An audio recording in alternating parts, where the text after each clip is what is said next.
Hello everyone, आज की इस वीडियो में हम data analysis economics BA program skill enhancement जो सब्जेक्ट है सेमेस्टर 4 में, इसका एग्ज़ामिनेशन पैटर्न हम डिस्कस करेंगे।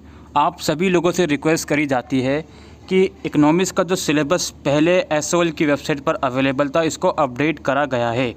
और मैं बहुत ही थैंकफुल रहूँगा प्रोफेसर जन्मजय कुंटिया सर का, जिन्होंने हमारे ईमेल करने के बाद इस चीज़ के ऊपर ध्यान दिया। स्टडी मटेरियल और सिलेबस आप लोगों ने इस सब्जेक्ट का देखा होगा, बहुत ही उसमें डिफरेंस था। लेकिन अब सर ने और पूरा एसओएल डिपार्टमेंट जो इकोनॉमिक्स डिपार्टमेंट है, उन्होंने इसका जो सिलेबस है वो अपडेट कर दिया है। तो प्लीज़ एक बार सिलेबस को रीवेरीफाई करें अपने, और मैं आपको एग्ज़ामिनेशन पैटर्न भी अब इसका आराम से बता सकता हूँ। तो पहले हम इसका सिलेबस देख लेते हैं। आपकी टोटल इसमें 6 यूनिट्स हैं, ठीक है। पहली यूनिट इसमें है सोर्सेस ऑफ डाटा। इसमें आपका है population census versus sample survey और रैंडम सैम्पलिंग। दूसरी यूनिट है आपका यूनिवेरिएट फ्रीक्वेंसी डिस्ट्रीब्यूशन, जिसमें आपका मेजर ऑफ सेंट्रल टेंडेंसी है, mean, median and mode. Arithmetic, geometric and harmonic mean है, और मेजर ऑफ डिस्पर्जन है, स्क्यूनेस एंड कर्टोसिस है। यूनिट 3 आपका है बाईवेरिएंस फ्रीक्वेंस, जिसमें आपका है डिस्ट्रीब्यूशन, बाईवेरिएंस फ्रीक्वेंस डिस्ट्रीब्यूशन, जिसमें आपका है कोरिलेशन एंड रिग्रेशन और रैंक कोरिलेशन। यूनिट 4 आपका है इंट्रोडक्शन टू प्रोबेबिलिटी थ्योरी, जिसमें आपका है notions of random experiment, sample space, event probability of an event, conditional probability, independence of events, random variables and probability distribution, binomial and normal distribution. Unit 5 आपका है estimation of population parameters from sample data, unbiased estimates for population mean and variance. Unit 6 आपका basics of index numbers, price and quantity index numbers. तो ये कुछ 6 units हैं जो आपको पढ़नी है। अब इसमें देखिए, आपको थ्योरी भी आएगी थोड़ी बहुत, लेकिन न्यूमेरिकल भी आपको इसमें काफ़ी आ सकता है, और आएगा ही बल्कि। अब मैं आपको इसका एग्ज़ाम पैटर्न दिखा देता हूँ, सो दैट आपको एक आइडिया हो जाए किस तरह का पेपर आने वाला है।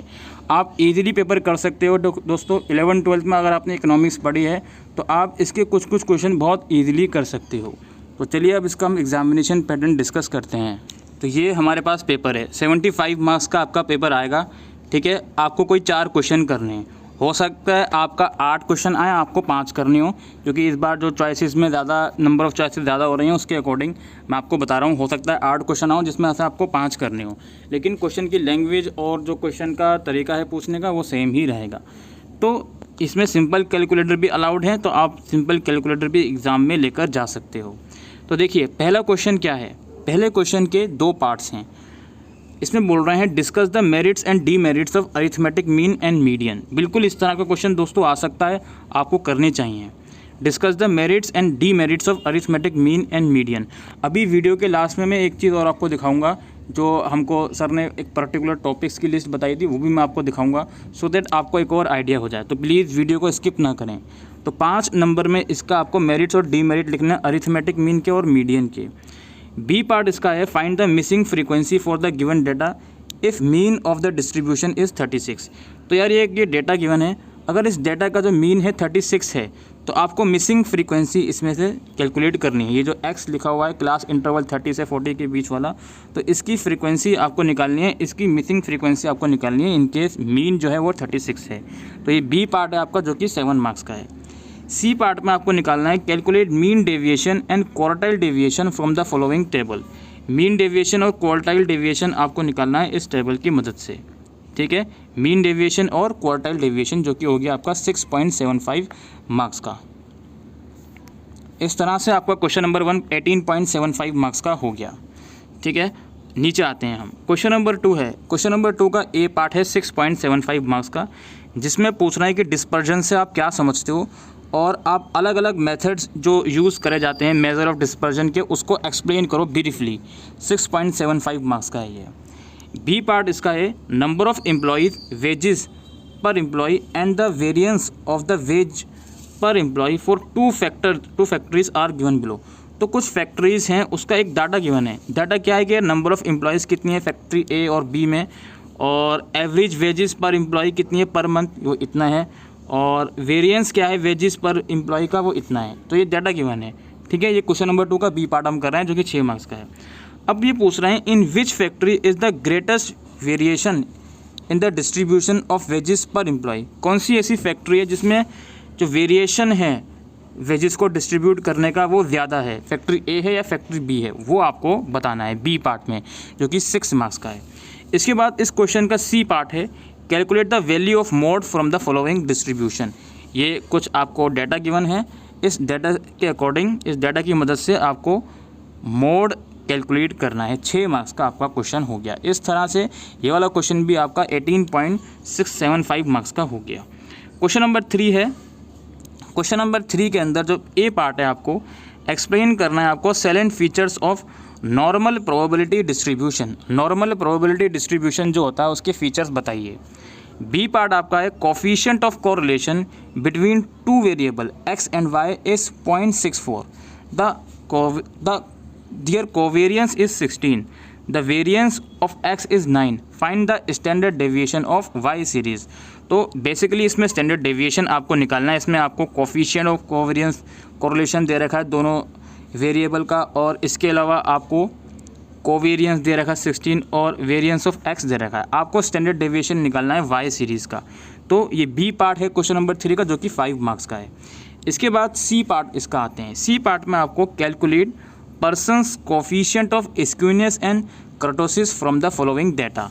एक डाटा गिवन है, इस डाटा की मदद से आपको पर्सनस कोफिशिएंट ऑफ स्क्यूनेस और कर्टोसिस कैलकुलेट करना है। 8.75 मार्क्स का है। काफ़ी इजी पेपर है दोस्तों, आपको बिल्कुल इजी इसमें क्वेश्चंस पूछे जा रहे हैं और थ्योरेटिकल क्वेश्चंस भी इसमें आए हैं। क्वेश्चन नंबर 4 है हमारा, calculate the first 4 moments about the mean and arbitrary origin 2 for the set of the number 3, 4, 5, 6 and 7। Question number 4 का ए पार्ट है 5 मार्क्स का। आपको फर्स्ट 4 मोमेंट्स निकालने हैं मीन और आर्बिट्री ओरिजिन 2 के। बी पार्ट है आपको इंडेक्स नंबर क्या होता है और what are the various uses of index number, 5 marks में ये। इसके बाद आपका है from the following data obtain regression equation y on x। इस डाटा की मदद से आपको रिग्रेशन इक्वेशन y निकालनी है x पर 8.75। ये आपको x और y का डाटा गिवन है। क्वेश्चन नंबर 5 है, इसका ए पार्ट है, a bag contains 5 white and 3 black balls, 2 balls are drawn at random one after the other without replacement, find the probability that both balls drawn are black। 5 marks का probability का question है, question number 5 का ए part. B part में ये लोग पूछ रहे हैं construct index number of price from the following data by applying Fisher's Marshall Edgeworth method. Fisher's और मार्शल एजवर्थ मेथड के थ्रू आपको इंडेक्स नंबर कंस्ट्रक्ट करना है इस डाटा की मदद से, जो आपके सामने डाटा गिवन है। 8.75 मार्क्स का है बी पार्ट। इसके अलावा हमारे पास सी पार्ट है इसका, distinguish between primary and secondary data. Primary और सेकेंडरी डाटा के बीच डिस्टिंग्विश करो, डिफ्रेंशिएट करो। क्वेश्चन नंबर 6 है हमारा, इसका ए पार्ट है, calculate the coefficient of correlation from the following data.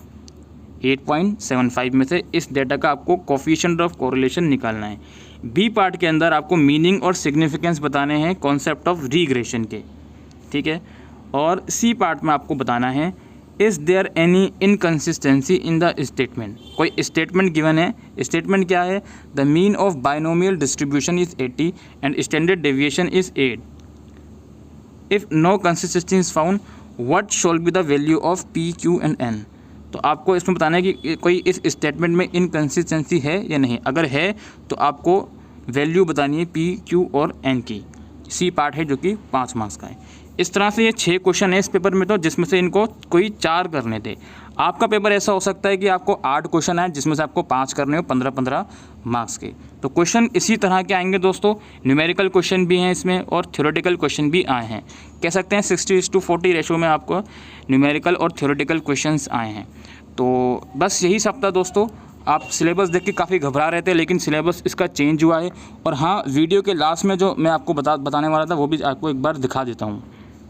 ये वो रिप्लाई है प्रोफेसर सर का, कुंटिया सर का, जो मैंने ईमेल के थ्रू पूछा था। उन्होंने साफ कहा था कि आपको थ्योरेटिकल और न्यूमेरिकल क्वेश्चन आएंगे इन टॉपिक्स के ऊपर। मेजर ऑफ सेंट्रल टेंडेंसी, जिसमें मैंने आपको बता ही दिया, मीन, मीडियन एंड मोड वगैरह के ऊपर न्यूमेरिकल प्रॉपर्टीज़ भी आ गए, मेरिट्स और डीमेरिट्स भी पूछ लिए गए इसके। डिस्पर्जन वाला क्वेश्चन भी आ गया, स्टैंडर्ड डेविएशन का क्वेश्चन भी मैंने आपको दिखा दिया एग्जाम पैटर्न के थ्रू। कोरिलेशन के अंदर भी न्यूमेरिकल प्रॉपर्टीज़ और मेरिट डीमेरिट्स वाला क्वेश्चन भी मैंने आपको दिखा दिए, थ्योरेटिकल क्वेश्चन। इंडेक्स नंबर के भी मेथड टू कैलकुलेट आ गए। ठीक है, फैक्टर और टाइम रिवर्सल टेस्ट, और Fisher's ideal method. Fisher's ideal method ज़रूर करके जाना, ये ज़रूर से पेपर में आ सकता है। इसके अलावा तो नॉमिनल और बाइनोमियल डिस्ट्रीब्यूशन, इसका मीनिंग और प्रॉपर्टीज़, तो ये सब भी चीज़ें आपको करके जानी है। और बाकी प्रोबेबिलिटी वाले सर लिखना भूल गए होंगे, लेकिन जो सिलेबस के अकॉर्डिंग सारा पैटर्न था वो मैं आपको दिखा चुका हूँ। तो यही पैटर्न है दोस्तों डाटा एनालिसिस का। आई होप दोस्तों आपको ये वीडियो यूज़फुल लगी हो, तो वीडियो को शेयर करिएगा। Thank you.